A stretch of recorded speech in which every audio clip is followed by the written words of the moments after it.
Welcome back to the Fat Doctor podcast. This is episode 7 of series 4. And this is a long time coming. This podcast episode is a long time coming. When I say long time coming, I'm talking 2020, 2021 until now. I'm going to be talking to you about my experience with the GMC. For those who don't know who the GMC is, that's the General Medical Council. They are the, professional standards body. They are the people who hold my license to practice medicine in the palm of their hands. And they're a regulatory body. So they have been making my life miserable for the last few years. And I figured it was time to talk about it in detail. So this is going to be a bit of a doozy. It's definitely a two-parter. This is part 1. And I'm going to have to do a lot of reading. And I'll have to, for those of you who are watching on video, if you suddenly see me turn to the right, that's because I am reading off a screen. So much to say. Let's just get into it, shall we? So I've been talking about Take Your Power Back. For those of you who've been paying attention, Take Your Power Back is a course that I will be starting next week, and it's something I created some time ago now because I recognised the need in people that I was speaking to be able to find their voice and to take the power back that has been robbed from them, that has been stolen from them by the medical profession. You know, doctors have power over their patients, and the GMC has power over doctors. For those of you who like the old comics and superheroes, with great power comes great responsibility. We need to trust that the people who have power over us are going to do right by us.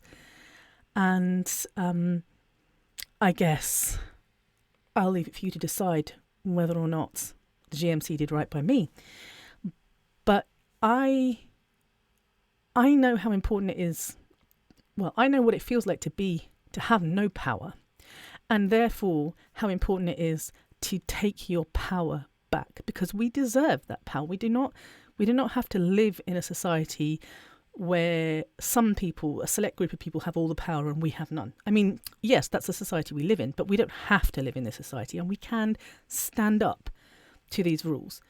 So, yeah, this is my version of taking your power back. And kudos to Nicola Salmon, who was talking to me about the GMC. I was speaking to her, and I've been speaking to her for a while about what the GMC has been doing with me. And she's the one that pointed out to me the other day, when we were talking about it, she said, well, what are you going to do to take your power back? And she did it in a very tongue-in-cheek way. And she's like, see what I did there? Yeah, very clever, but very true. I got to practice what I preach, right? I got to do what I'm teaching others to do. So this is my way of taking my power back. One of the things that happens when you feel disempowered is that you live in shame, right? You hide your story from other people because you're so ashamed of it. And I have no reason to feel ashamed. So I'm done hiding my story. I want to make it very clear that I'm going to be talking about the whole process, what I've been through over the last couple of years, few years now. And that's going to involve 2 people who have complained against me. I am anonymizing this. I will not make any reference to them as a person. I won't be talking about too much about what they did or what didn't do, and trying not to give any information away. I am not recording these podcasts as a means of bullying or harassing them, which I have been accused of doing in the past. I'm telling the story because it's my story. These complaints were written against me. I have the right to discuss them by law, but also I think it's really important to understand what, the power that certain individuals hold over us and the systems that are in place to allow these people to wield their power over us. So, full disclaimer, I am not doing this. I'm doing this in making sure everyone's anonymized, and I'm not doing this to get back at people. I'm doing this to tell my story, and I have every right to do that because this is my podcast and it's my life, and no one can stop me from sharing my story. So here we go. I think I have to start at the end, actually. So bear with me a second whilst I go right to the bottom of this. How many pages is it? 22-page document. So in January, I received an email from the GMC from a man named Gareth, who was the what's he called? Investigation officer. Dear Dr. Lamy, I hope you are well. Following on from considerations made by the case examiners, I am closing a letter from an assistant registrar. Those are the people that make the decisions. The case examiners feel this case can be concluded with a warning. So, let's read the warning. In 2022, you posted a number of tweets online, 2 of which referred to people's gender, colour, and sexual orientation in a manner that was A, inappropriate, and or B, offensive, and or C, disparaging, and D, demonstrative of attitudes that were contrary to those required of doctors by good medical practice. This conduct does not meet with the standards required of a doctor. It risks bringing the profession into disrepute, and it must not be repeated. The required standards are set out in good medical practice. That's like all the guidelines, right? It's basically a set of, I don't know, it's about 62, or I can't remember how many it is, sort of paragraphs, guidelines that we as all doctors must abide by in the UK. So, good medical practice and associated guidance. In this case, paragraph 65 of good medical practice and paragraph 5 of the guidance, Doctors' Use of Social Media 2013, are particularly relevant. From good medical practice 65, you must make sure that your conduct justifies your patient's trust in you and the public's trust in the profession. Remember that one. And Doctors' use of social media, number 5, the standard expected of doctors do not change because they are communicating through social media rather than face-to-face or through other traditional media. However, using social media creates a new circumstances in which the established principles apply. Whilst this failing in itself is not so serious as to require any restrictions on your registration, it is necessary in response to issue this formal warning. So that's the letter I received. And some of you might be asking, like, what the fuck did you do to warrant such a formal and, like, slap on the wrist? I mean, you apparently posted tweets in 2022, and two of them specifically, referred to gender, colour, and it is colour, not race, colour, and sexual orientation in a manner that was inappropriate, offensive, offensive and or disparaging, and demonstrative of attitudes that are contrary to those required of doctors by good medical practice. What the fuck did I do, you might be wondering? Well, I'm going to take you back, and I'm going to do this chronologically. On the 19th of April 2022, the GMC received a complaint about me. We are contact you to raise a concern regarding lack of professionalism by a registered medical professional, Dr. Asha, in brackets Natasha, because that is my registered name still, folks. Lamy, GMC number 6077567, involving persistent, targeted, abusive and disrespectful behaviour on social media and sharing of medical misinformation related to, and I'm sorry, but I'm reading it out, so obesity. It's a really long letter, folks. I'm not going to read it to you because that would take all day. You can read it if you want to. I don't really have much more to say about the letter. Feel free to read it. Everything's going to be linked to this on the show notes. And this is all, I'm going to make all of this public. It's totally anonymized, but I want you to read it for yourself. And so I'm nothing to hide. I'm not ashamed of anything. I don't regret any of the things I've done. I don't feel I've done anything wrong. And you might disagree, but that's okay. I don't owe anybody any explanations. I said what I said, and I don't regret it. But what's interesting is this complaint goes on a lot about how I am. What was the terms were sort of like, what's it called when you say something negative? Oh, I've forgotten. There's a lot in here about them, having to contact for legal advice, and about it being libelous, and how unprofessional I am, and then goes to link a video that was written by somebody. I think her name is Kiana Doherty. I don't know how you say her name. I don't know who she is. I've never heard of her before, but it's apparently a YouTuber that's made a video about me. And this person who complained against me about how unprofessional I am, is using that. And is it Tattle Life? Yes, Tattle Life. That's that website, for those who don't know, where people can just basically go off on anyone and just write whatever they want. It's completely and utterly, you can say whatever you want.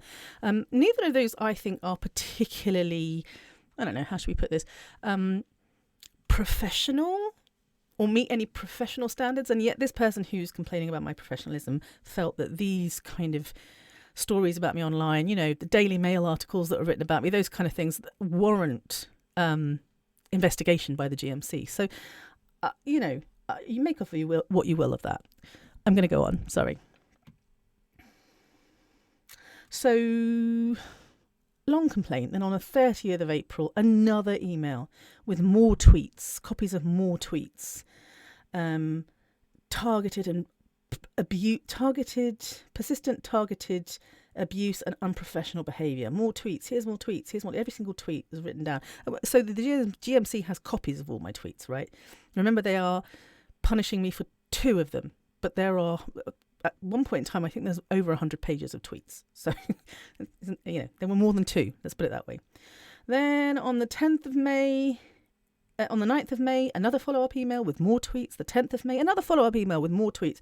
During the month of April and early May, mid-April to early May, this particular complainant had a lot to say about me. And if you were following me around that time, you might know why. You might have heard the story and you might know why it was going on. They had said that they wanted wanted me to remove all of my tweets, otherwise they would report me to the GMC. And I'd said, no, report me. That's fine. I'm not removing my tweets. So they did. And in each and every one of these, well, not each and every one of them, but in many of the complaints, as I said, in many of the emails, there's a 7-page discussion forum about Dr. Lamy on Tattle Life. Right then. So on the 23rd of May, the GMC responded to the complainant and wrote, "Thank you for taking the time to contact the GMC with your concerns regarding Dr. Lamy. Your concerns were referred to the Fitness to Practice Directorate, where they were reviewed by an assistant registrar. We understand you have concerns about Dr. Lamy and the comments and interactions they have made on social media, which you found inflammatory, derogatory, and with the potential of bringing the profession into disrepute and damaging public confidence. An assistant registrar and a senior decision maker has very carefully considered your complaint, and while we in no way condone or support their comments, they would not require us to take formal actions against them and the way they can work as a doctor at this time. An investigation can only be opened if the concerns raised are so serious that the doctor's fitness to practice medicine is called into question to such an extent that action may be required to stop or restrict the way in which they can work to protect future patients. While the doctor's comments and behaviour are in no way condoned, we do not feel it indicates the doctor's fitness to practice is impaired or that patient safety is at risk by them remaining on the register. Although we are not opening an investigation at present, we do feel it's important that your concerns are shared with the doctor's responsible officer." So that's basically the person who decides whether or not I can have my licence revalidated every 5 years. So they will be shared with the doctor's responsible officer. This will allow the matter to be discussed at their next appraisal or revalidation meeting. We have one of those a year. Again, all counts to whether or not I can hold a licence to practice. But it's not, they can't take away my licence. It's whether or not I can be revalidated. And so I can renew my licence for another 5 years. They will also be able to remind the doctor of GMC guidance, in particular doctors' use of social media, and of the requirement of doctors to act with honesty and integrity to justify the public's trust in them. If the responsible officer has any further concerns about the doctor that require a consideration, they can be referred to us in line with agreed procedures. I have been having my regular meetings. I've never had any concerns raised about me during my appraisals. So the assistant registrar is mindful that doctors are entitled to have their own views and to express these even when they contradict the views of others. Apparently I'm allowed to have a point of view. Isn't that amazing? We appreciate that public comments made by doctors have the capacity to influence and affect others and why you have contacted the GMC. However, they do not feel a formal investigation is required at present. We acknowledge the views provided and that the doctor refutes some suggestions about obesity and related illnesses, which is generally considered misleading. We are not advised that the doctor has provided intentionally unsupported or knowingly false advice. Dr. Lamy also cites clinical evidence and findings to support certain views in their posts. It would not be the role of the GMC to check the veracity of the evidence. We would not become involved in scientific debate. We do, however, fully understand that differences in opinions will arise between colleagues. The role of the GMC is directly linked to the registration of doctors. Our responsibilities are connected to keeping the medical register. We oversee medical education. We give entry to the register for those suitably qualify. We advise on good medical practice while registered, and we remove or restrict registration in response to fitness to practice concerns where there may be a risk to patient safety.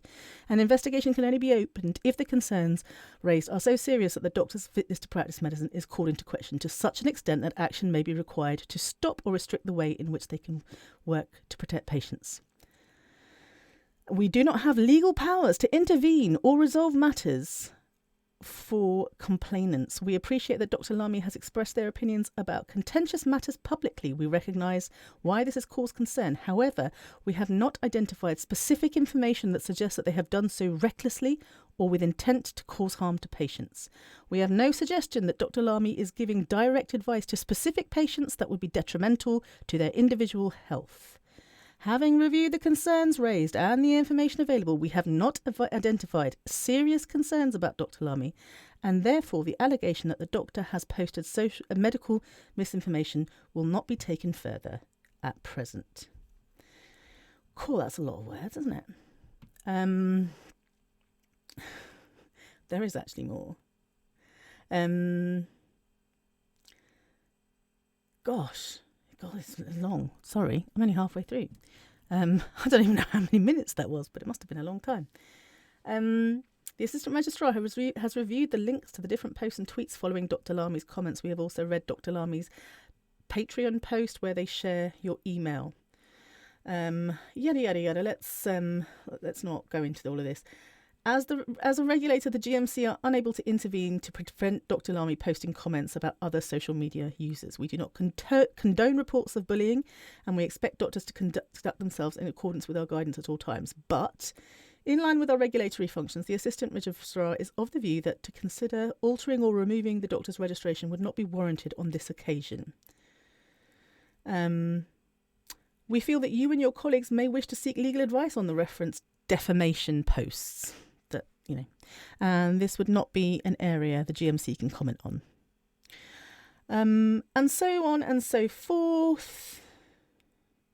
So that was the response. As you can tell, the case was closed.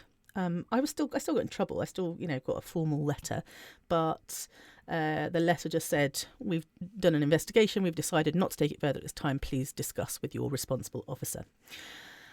And that was the end of it. There was no further response to that. In November 2022, so this was April 22, May 22. In November 22, a review was requested in relation to another complaint, which I will go into shortly, to determine whether this initial response was materially flawed. So basically, when you complain to the GMC and the GMC do a review, they make a decision, and you have the right to say, no, I disagree with that decision. I want you to take the case further. Now, this complainant didn't do that, but another complainant, which I will talk about in a moment, did. And as a result, the GMC decided to review this case as well. I can't tell you why, because there's no explanation. But they decided that even though this complainant had not gotten back to them, had not said, no, I insist that you review this, they decided to review it anyway in November. And they made a decision in November 22 that the triage closure decision, which was the original decision I read out to you, in respect of Dr. Lamy may be materially flawed under Rule 12, and a review is necessary in the public. A review may be necessary in the public interest. And so it went further. It's again like several pages, but I want to point out post number 25, Dr. Lamy's thin white man comment. And their comment, if you're a cishet white man, that is, I dislike your species as a general rule, are also racist and discriminatory on the grounds of sex and sexual orientation. So the tweet in which I said, if you're a cishet white man, that is, I dislike your species as a general rule. Obviously, that's one of the many tweets that was on this 51-page document that they sent in. And as a result, they believed that they were that comment was racist and discriminatory on the ground of sex and sexual orientation. And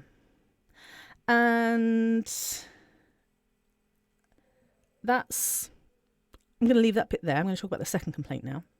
The second complaint came in May 2022, so it was soon after the first complaint. I obviously pissed off a lot of people at that time. I'm going to read only a few sections of these complaints. As I said, you can read them for yourself.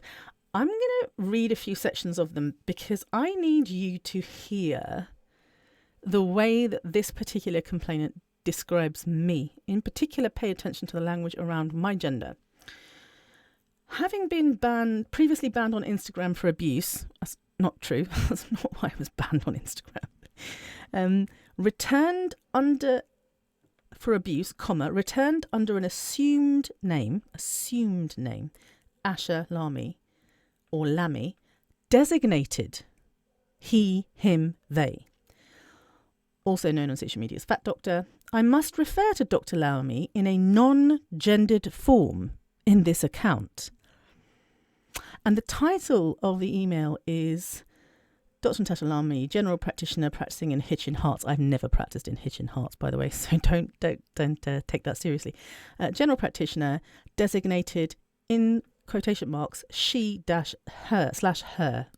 So these are just the first couple of sentences, and you can already tell there are some issues with language, right? So throughout let's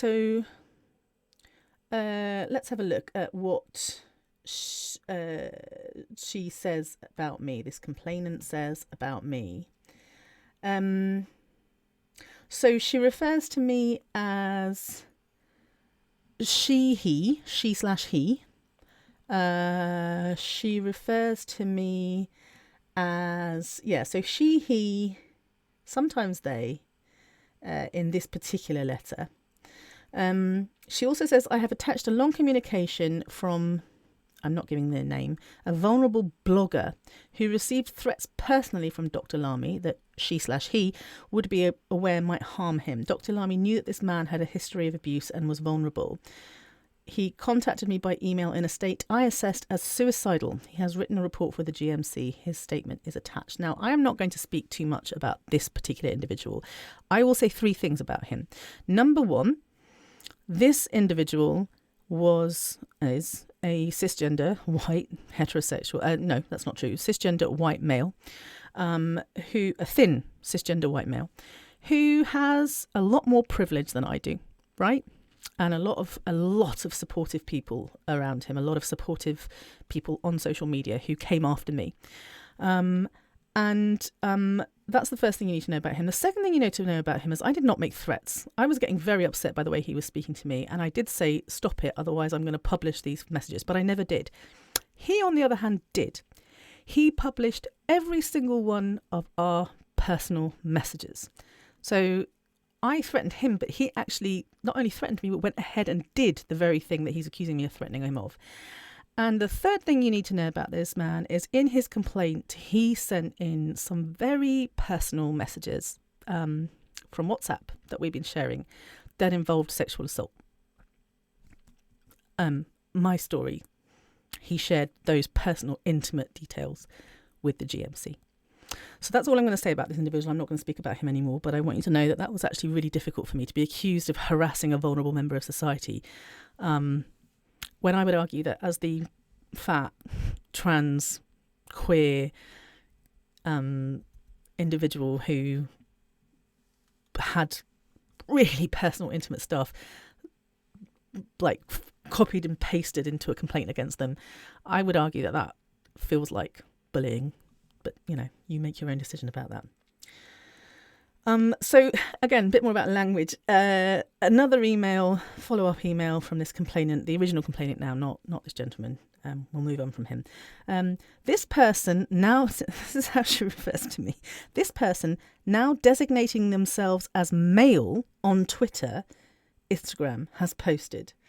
And then I wrote, I don't give a crap for my medical license and will put it up for sale on eBay. I didn't actually write that exactly, but she'd been blocked by this point in time, so she's just making that up a little bit. But anyway, it is disrespectful to their profession and colleagues, and he is a poor representative of general practitioners. He. I don't know if I've ever been called a he before. It's quite only once.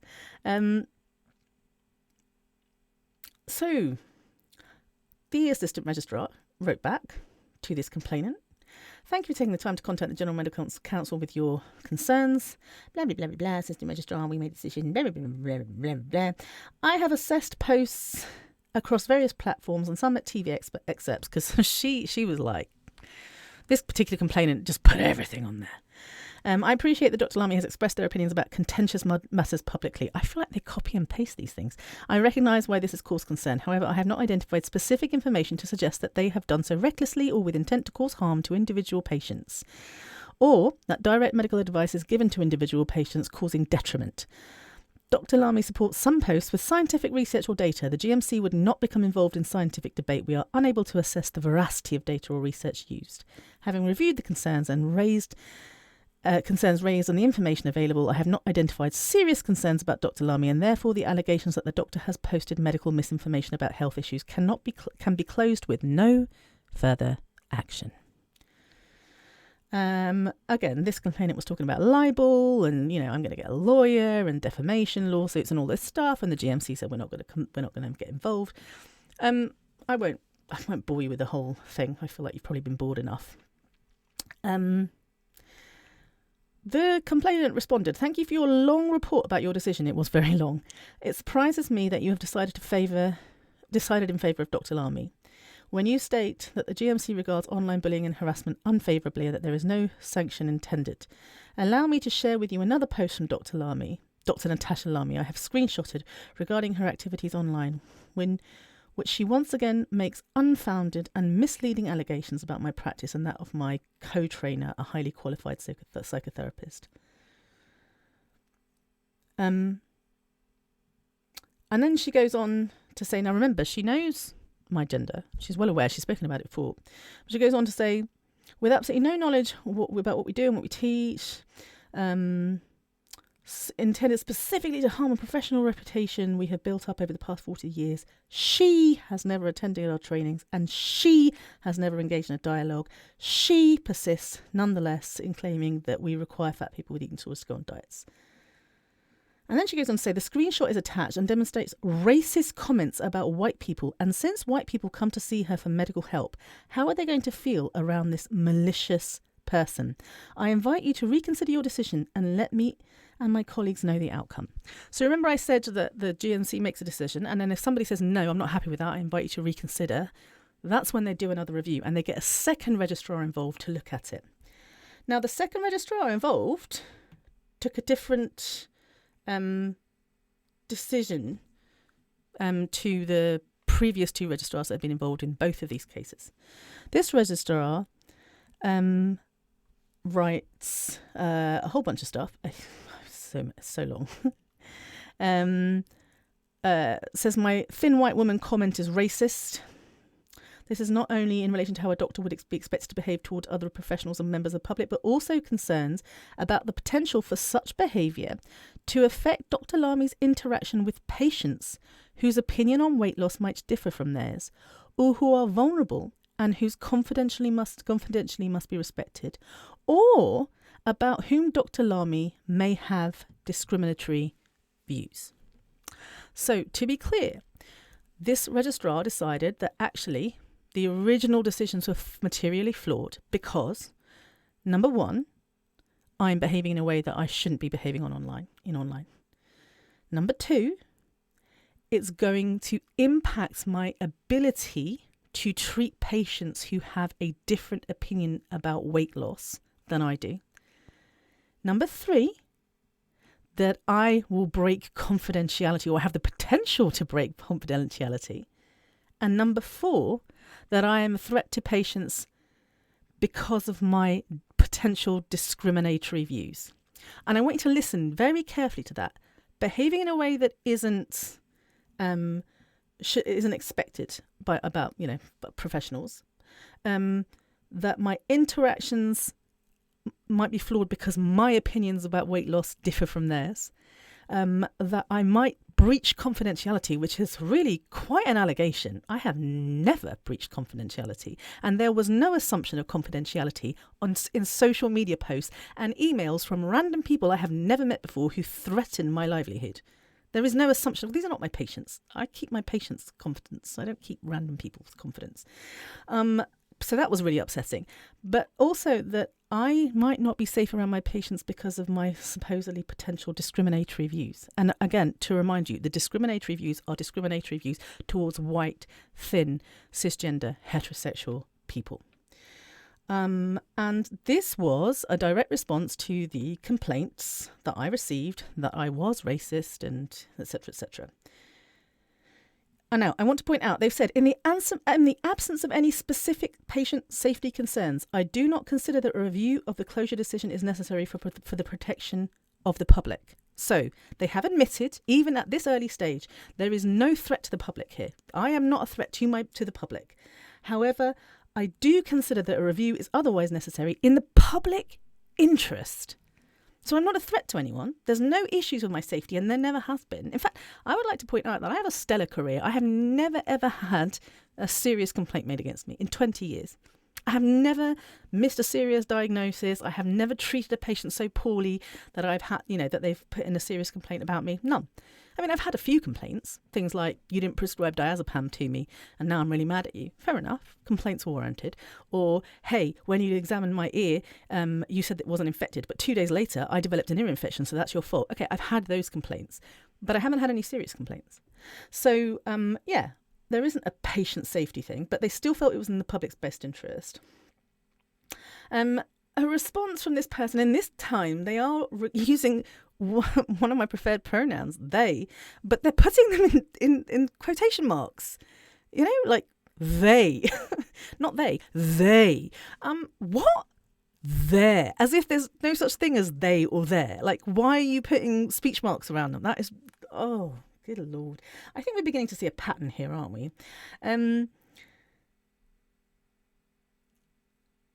So another email that she sent in, the complainant sent in after the inappropriate comments regarding cisgender thin individuals bring into question their ability to treat patients without bias. Really? I mean, we have a lot of proof that doctors are racist, fatphobic, misogynistic, etc., etc. No one's calling into question whether they're safe. But anyway, so it goes on and it goes on and it goes on. There's one really telling thing. When she sent in all of her complaints, she sent in a forwarded email. And like when you forward an email to someone, you got the chain, right? The email chain. So in the email chain, you look back down a few, there's a message from the 12th of January, 2023, this will be now. And she's written it to at least one of her colleagues. I can't tell because it's blacked out, but I think at least one of her colleagues, probably more, looking at the length of it.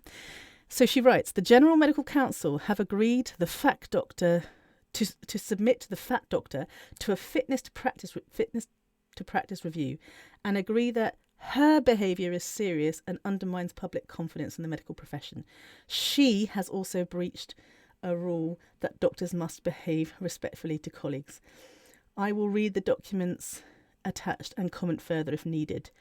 We have turned a corner. Yeah, so sounds to me like she had a plan. And so on and so forth. Then there's a reference to me as she, he, they. I have never been she, he, they. I am he, him, they, them. At once upon a time, they, them came before he, him. I switched that around as I've been transitioning. Most of you know that I prefer to be called him. And this is well established, but anyway, it goes on. So all of this happened so there was a review. I got notice that there was going to be a review into my professional, into my fitness practice review in November 2022. I got notice, right? In November 2023, a year later, this thing was hanging over me for an entire year. I finally get an email from Gareth Thompson. Dear Dr. Lamia, I hope you're well. Not really. I've been waiting for an entire year for this fucking email. And sent it at 2 p.m. On Tuesday. I wrote back.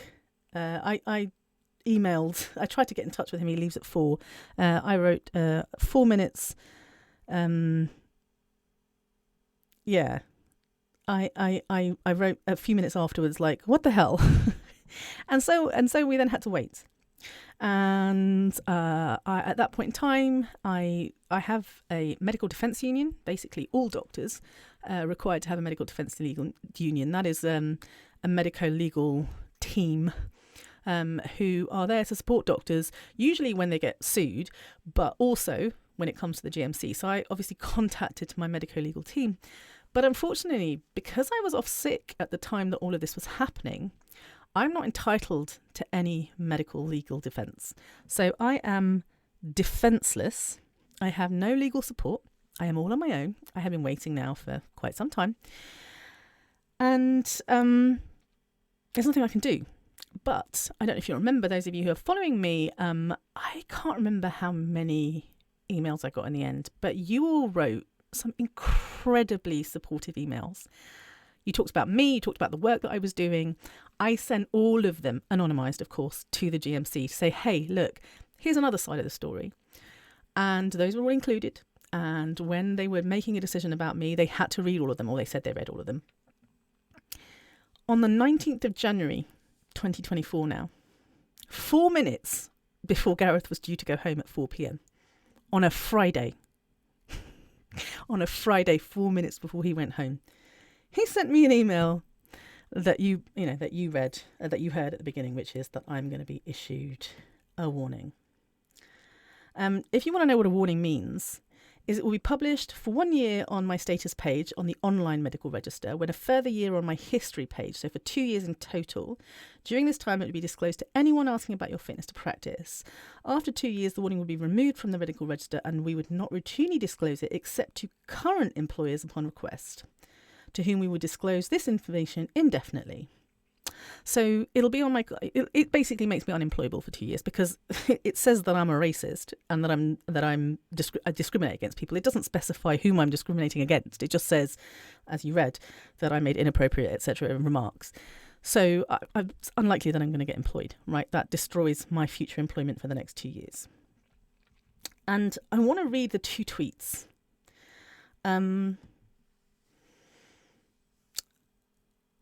So it says, you made posts on social media in which you said, and I'm now going to read them to you. I'm considering getting a t-shirt made with this little cutie's face on it, which reads, warning, my dog gets anxious around white people, in brackets, and so do I. Close brackets. What do you think? That's the first tweet.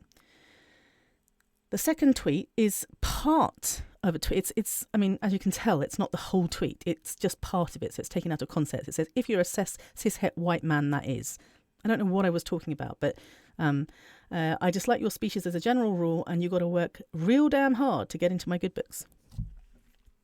All words to that effect they've written. All words to that effect. Now, I have, if you know me and you follow me, I have made countless arguments about white supremacy, about how white supremacy impacts medicine, about how medicine is rooted in white supremacy. And I have given plenty of evidence to support and back up those statements. There are literally books written about this. There are doctors around the world talking about this.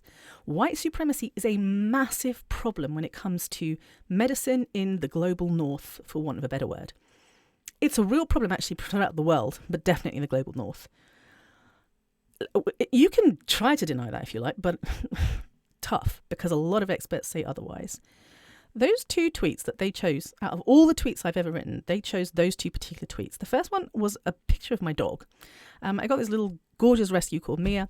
She was originally rescued from Romania, but by the time I got her, she'd been through 3 different homes. I think I was her 3rd or her 4th.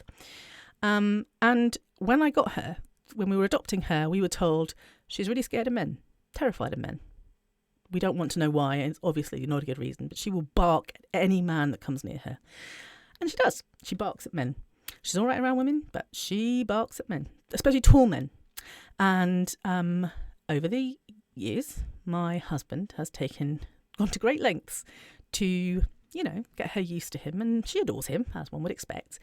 And for those of you who know, my husband's a 6'2" black man. She's no longer terrified of black men. She's like a reverse racist.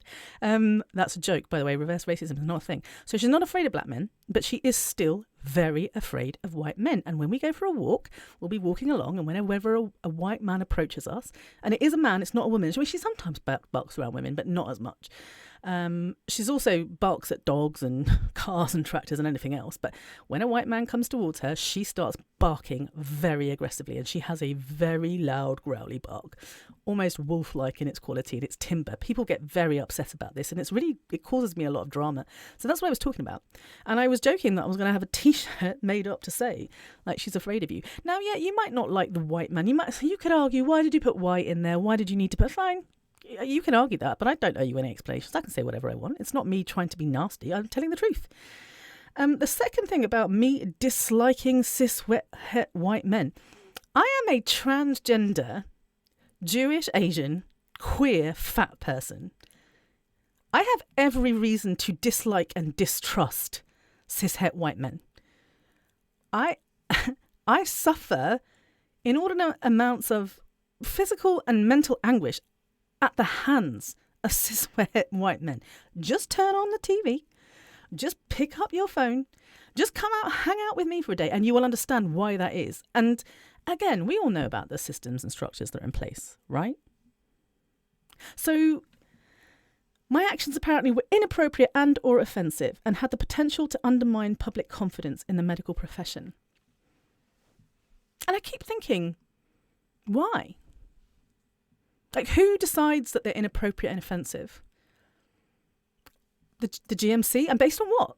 Based on, they should have some kind of standard measuring stick. You can't just say something's offensive. Okay, why? Why is it offensive? Why is it offensive for a trans person to say they're afraid of cis people? Why is that offensive?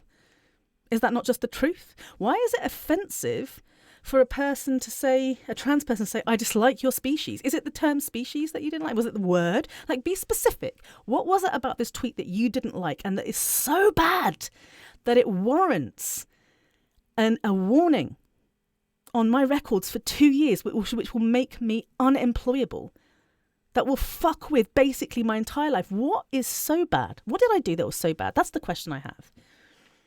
And I want you to realise that after all the complaints that were made about me, bullying, harassment, all this stuff, did this, is coming after my business, defaming, libel, this, that. I mean, the pages, you can read the complaints, pages. After all that, after the 51 pages of tweets that one of the complainants sent in at some time, the entire document that they worked off is almost 400 pages long, folks. 400 pages, the document, the file against me. After all that, they came up with 2 tweets. That was it. There is nothing else that they have deemed to be worthy of punishment. And they spent a lot of time. I mean, the reason they were so delayed is because they had to go to their legal team to say what they were legally allowed to do. And then they have the audacity to write that I am discriminating against people because of their gender colour, not even race, colour and sexual orientation. That's what they decided in the end I should be punished for. And so you've listened to all of this. You can look at all of the documents online and you can decide whether you think this is fair or not. It's your decision. It's your choice. I am done with defending myself, and I'll explain why in part 2. So I hope you'll join me then. Thank you for listening. This was a bit of a rant and a rave. I'm hoping that that the next episode will be a bit more real, a bit more raw, a bit more open, because it needs to come. I'll see you then.